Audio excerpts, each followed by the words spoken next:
नमस्कार मित्रों और दोस्तों के साथ हम लोग जो धनोल्टी के लिए चल दिए हैं और ये समय पिलखवा में समय हो रहा है ढाई ढाई बज रहा है और 2:30 बजे पिलखवा से निकले हैं। साथ में जो आप ड्राइविंग कर रहे हैं दिखा दो भैया को जरा, हमारे चौधरी साहब मिंटू चौधरी जी, और जो सीट पे का साथ दे रहे हैं प्रदीप सिंह राणा, अंकुर पुंडीर जी, साथ में पंकज शर्मा जी हैं। भाजी ड्राइविंग इनकी बहुत अच्छी है, हालांकि आपको स्पीड पसंद है, ये लोग ज्यादा तेज चलाते नहीं है। नहीं नहीं, अच्छा है, बहुत बढ़िया है। और जिन स्पीड ही रहनी चाहिए और सचेत और तत्परता से चलाएं गाड़ी तो आनंद आएगा। मिंटू भाई के बारे में बहुत सुन रखा है कि बहुत अच्छी और सेफ ड्राइविंग पिछली बार करते हैं। उन्होंने बहुत सेफ ड्राइविंग की, लगभग 5 बजे चले थे पिलखवा से और सुबह जो है 5 बजे इन्होंने श्रीनगर पहुंचा दिया था। बहुत बढ़िया। तो बड़े नियंत्रण में गाड़ी चलाते हैं और यही एक अच्छे मतलब चालक की पहचान है। और साथ में यशवीर राणा जी भी हैं। राणा जी को जो है, और राणा जी कैसे हैं? अभी राणा जी आपको जो है आगे लिया जाएगा, गाड़ी अभी आगे लिया जाएगा। अभी गाड़ी चेंज करनी है ना, गाड़ी चेंज की जाएगी। हाँ चलो बहुत अच्छे साहब। हाँ, तुम्हें तो दोनों रिश्तों का पूरा अनुभव है, अनुभव है। आगे चलो, पीछे मत लेना। की बातें चलती हैं ब्लॉग में तो वो काटिंग करनी पड़ती है।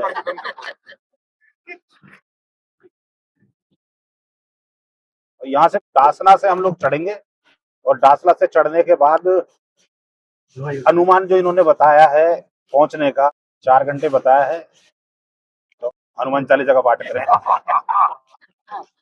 जय बजरंग। जय बजरंग।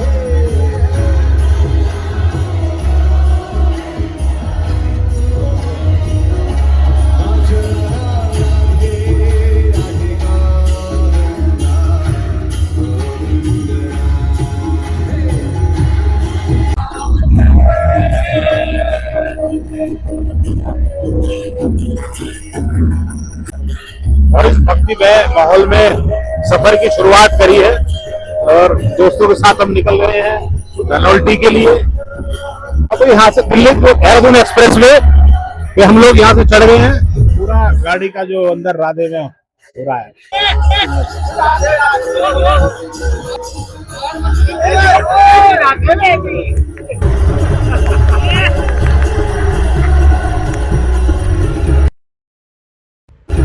और शानदार पिल शॉट यहाँ जो है मिंटू चौधरी ने पिलाए हैं, क्योंकि परिचालक को चालक के साथ कभी भी इस तरह की छिड़कानी नहीं करनी चाहिए। ये सभी यात्रियों के लिए दुखदायक हो सकता है, इसलिए बेहतरीन पिल शॉट पिलाए। ये जो आप देख रहे हैं दिल्ली देहरादून एक्सप्रेस वे है, शानदार एक्सप्रेस वे बनाया हुआ है। और अभी हालांकि साइडों में कंस्ट्रक्शन का कार्य चल रहा है, पूरी तरह डेवलप नहीं हुआ है, दुकानें शॉप अभी इस तरह से इस पे डेवलप नहीं हुई है, लेकिन रोड पूरा बन गया है और बहुत ही शानदार हाईवे है जो आपके सफर को दिल्ली से देहरादून बताते हैं 2.5 से 3 घंटे में पूरा कर देता है। वैसे देखिए देहरादून 179 किलोमीटर रह गया है। और बोलना तो ना बोलो क्या नेताजी। ऐसा मित्रों के साथ एक प्रोग्राम बनाया और हम लोग सब निकल रहे हैं धनौल्टी के लिए। अब देहरादून दिल्ली एक्सप्रेसवे पर हम खड़े हुए हैं। बहुत जबरदस्त एक्सप्रेसवे बना हुआ है और वास्तव में अगर हमने जो दूरी लगाई थी 4 घंटे, और आज हम लोग प्लान कर पाते हैं इसलिए जल्दी जाने का क्योंकि हाईवेज बहुत अच्छे हैं। बिल्कुल। अब तक के सफर में राणा जी क्या कहना चाहेंगे आप? बहुत अच्छी सड़क बनाई है, धन्यवाद मोदी जी का, धन्यवाद नितिन गडकरी जी का, जो इतनी सुगम यात्रा हमारी बना दी गई है। जो पहले 5-6 घंटे की यात्रा थी वो 2.5-3 घंटे में अब खत्म हो जाती है। बहुत अच्छा। अभी अब सड़क पे चल गए मासी, क्या आपका कहना है? बिल्कुल, राणा जी ने बिल्कुल सही कहा है। जो सफर पहले 6 से 7 घंटों में होता था वो अब हम लोग 3-3.5 घंटे में कर पा रहे हैं। इसके लिए जो हमारा प्रश्नीय जो हमारे प्रधानमंत्री हैं उनकी एक दूरगामी सोच को मैं प्रणाम करता हूं। और उसी के सापेक्ष में नितिन गडकरी जी ने भी जो इतना अभूतपूर्व काम किया है ये भी बहुत सराहनीय है।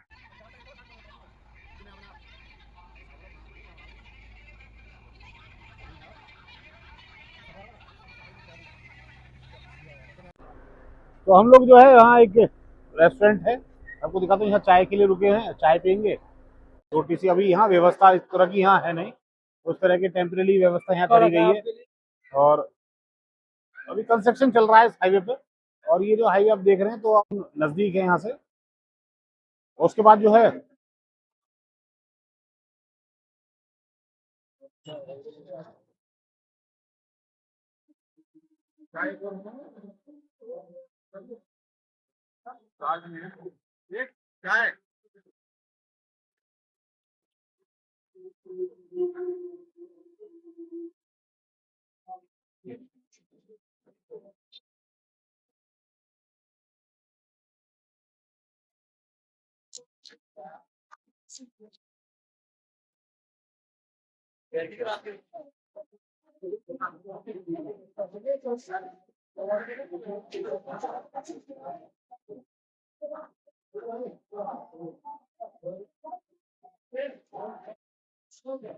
पेमेंट करते हुए ब्लॉग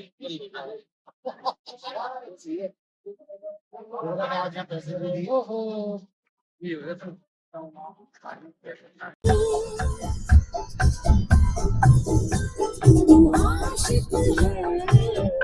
जहाँ आपको लगता है घूमना इतना आसान होता है, उसी को इतना स्ट्रगल बना दिया गया है। देखिए ट्रेल की सुई बता रही है कि आप जो है 21 किलोमीटर चल सकते हैं, और जो रोड के डायमेंशन बता रहे हैं कि दूरी पेट्रोल पंप 43 किलोमीटर है।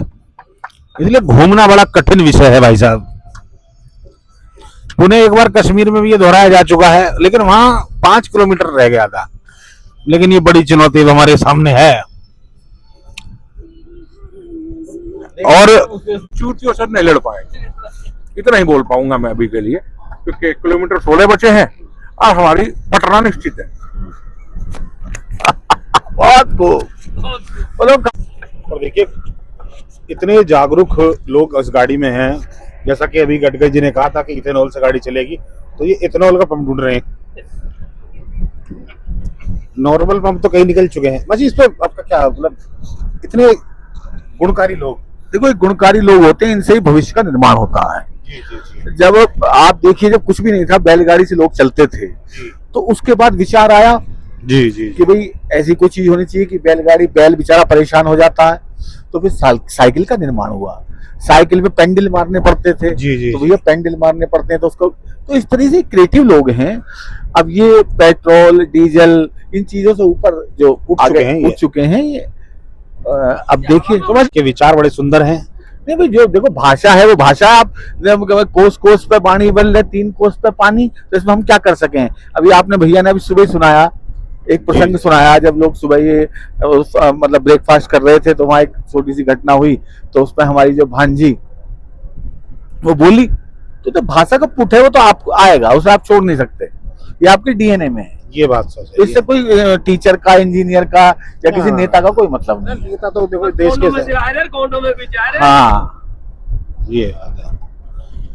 तो अंकुर भाई, आपका कोई इस पे कहना है? पहले भी आप देख चुके हैं 5 किलोमीटर गाड़ी रह गई थी डीजल के लिए, बहुत नजदीक है, 12 किलोमीटर रह चुके हैं, और अब देखिए 12 किलोमीटर का केवल पेडल रह गया है। केवल 12 किलोमीटर है, और इस 12 किलोमीटर के डीजल खत्म होने का जो उत्साह मनाया जाएगा, अभूतपूर्व होगा ये। और किसी से भी छक्का लग सकता है, ऐसा कुछ नहीं है। असली बात करवा लो। 100% हीरो के बाद निकल जा। बस बस बस बस, क्या कहिए रिजल्ट लगेगा ही तो जीरो होने के बाद। हीरो के बाद हीरो बनेगा। वो तो पानी फेंकना होता है एक में तो उन्होंने रजनीगंधा खा के थूक रखा। चलो तुम तो छोटी। और धनौल्टी हम पहुंच गए हैं। धनौल्टी रिसोर्ट है और 2 रूम हमने लिए हैं। इस पे एक एक्स्ट्रा गद्दा लगवाया हुआ है। शानदार अच्छा रूम है, साफ सफाई बहुत अच्छी है, और रात्रि विश्राम के लिए इससे अच्छी जगह मुझे लगता है नहीं हो सकती।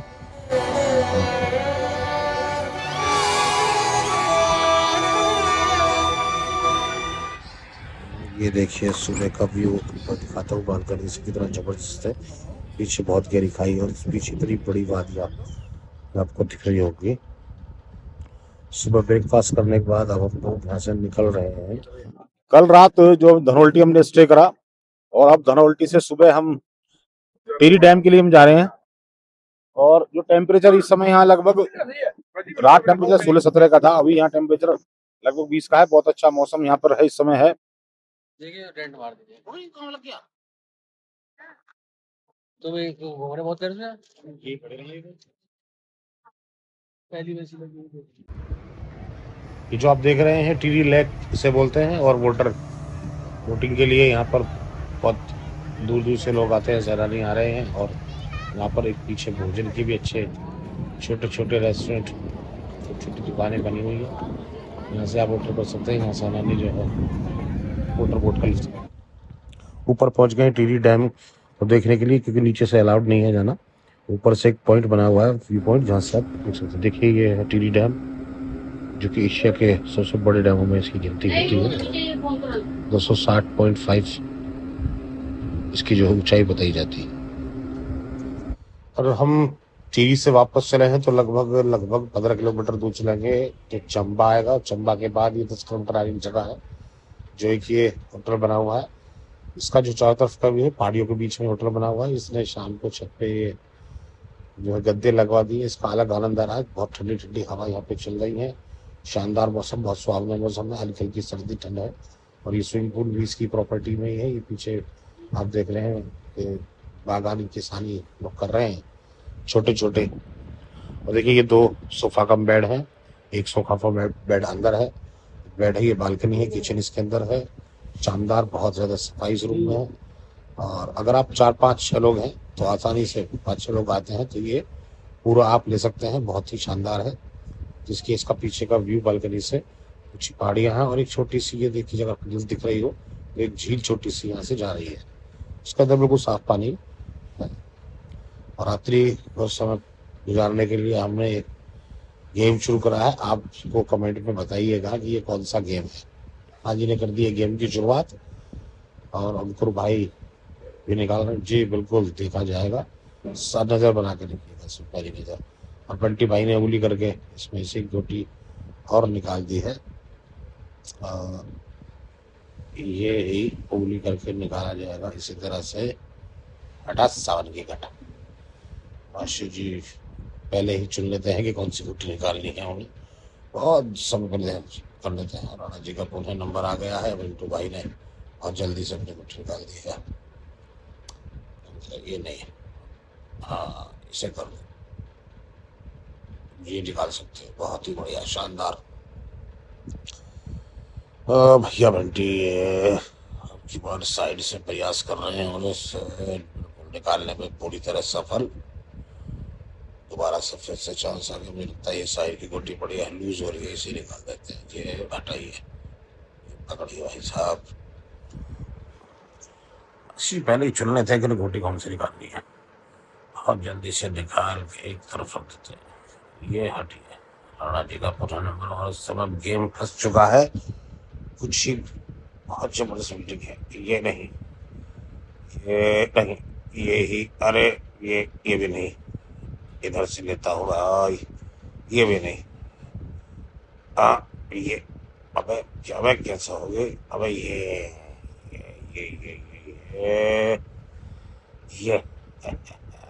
शानदार। राणा जी के अच्छे यार, अच्छे। और बारी आई हमारी, और थोड़ा टाइम लगा। बिल्डिंग पूरी हिल रही है और हटी है। यस, अब बस से ये सोच विचार करने पे मजबूर हूँ। लेकिन नीचे से, सबसे नीचे से मुझे याद दिला दी। मिंटू भाई के लिए जबरदस्त। ओहो, पूरी बिल्डिंग हिल रही है। ये देखो, ये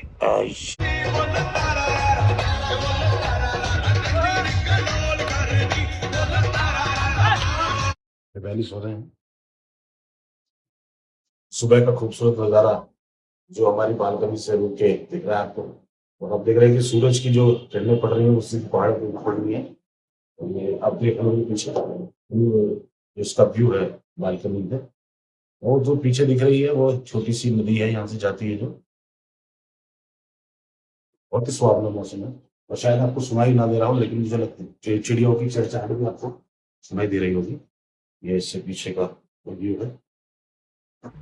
अब यहाँ से निकलने का हो गया है समय और लगभग अब 11 बज रहे हैं और नीचे हम यहाँ ब्रेकफास्ट करने के बाद अब लखवा के लिए वापसी चलेंगे। ब्रेकफास्ट करके अब लोग यहाँ से निकल रहे हैं। आप लोगों को ये सफ़र हमारे दोस्तों के साथ कैसा लगा बिल्कुल कमेंट बताइएगा। नमस्कार।